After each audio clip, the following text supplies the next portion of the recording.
Hey learners, Jared here, and hopefully you can hear me, and hopefully you can see me too. Both of which are interactions of your physical body with waves transversing both space and time. And what we're going to look at is particularly how are sound waves traveling from whatever source you have into your ear.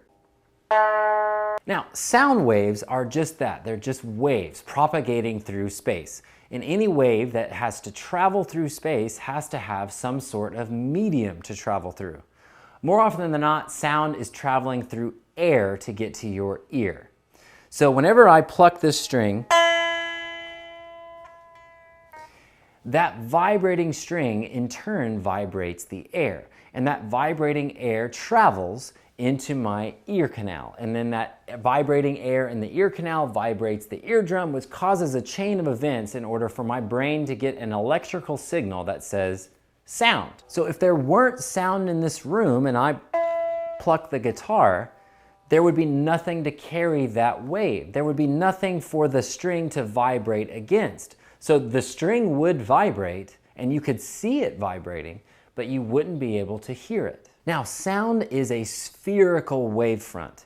Think about throwing a stone in a lake and you see those waves propagating out across the water. They move out in all directions on the surface of the water. So if you look at the water from top down, they can move up and down and right and left. That's a two-dimensional wave. They can move out in this plane. Sound is traveling out in a spherical wavefront. So it's going out in all directions from the source, which is nice because that means I don't have to be at ear level for you to be able to hear me. Now, sound while it's traveling through air is all moving at the same velocity, provided that the air is the same temperature and pressure. So for instance, from here to the camera, that sound reaches the camera at no different time than that sound. The two are traveling through the same medium. Now again, waves travel the same speed when they're in the same medium to a point. That model of behavior works for short distances. But if you have a great enough distance, different frequencies of sound will actually travel at different speeds. Higher frequency sounds will actually travel faster than lower frequency sounds. So that's why sometimes if you clap in a great enough distance, your echo comes back, it might sound like pew.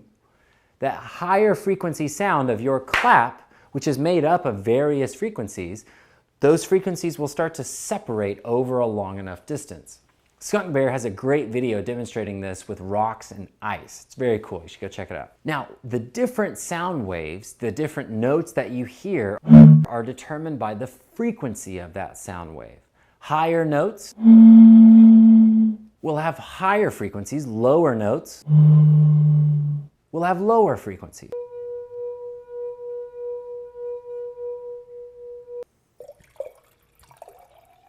Now, I can change the note of this wine glass based on how much water or liquid, whatever kind, that you put inside the wine glass.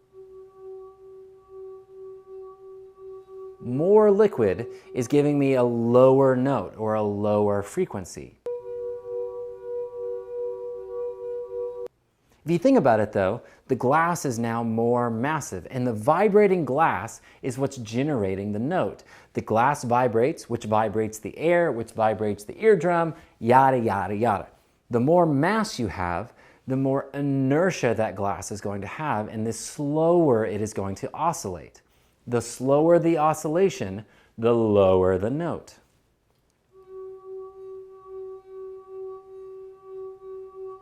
Now, all of those sounds that you just heard were from stationary sound sources. What if you have a sound source that is moving, or if you are moving and you hear a sound source? We'll get to that next time, and as always, keep learning.